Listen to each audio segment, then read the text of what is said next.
কখন কি করে বসে তা কেউ বলতে পারে না। কিছু না কিছু কাণ্ড তারা ঘটাতেই থাকে। তো চলুন দেখা যাক তাদের কিছু মজাদার ফানি কাণ্ড।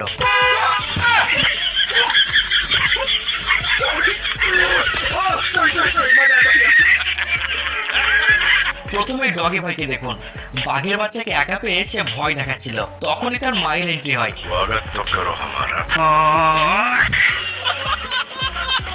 রাস্তাঘাটে পাড়ার মোড়ে কুকুরের ঝগড়া দেখেছেন, তবে এবারে তো ইঁদুরকে দেখুন। তারা একে অপরের সাথে মেজাজ হারিয়ে কুস্তিতে জড়িয়ে পড়েছে, আর বিড়ালগুলো ধৈর্য ধরে অপেক্ষা করে আছে শেষ পর্যন্ত কি হয় তা দেখতে। আজকাল মানুষের পাশাপাশি প্রাণীরাও গাড়ি চালানো অভ্যাস করে নিয়েছে। এই ডগি ভাই কত সহজেই গাড়ি চালাচ্ছে দেখুন। তবে এই ডগি ভাইয়ের কারণেই আজ পুরো ডগ সমাজ এতটা উন্নতির পথে।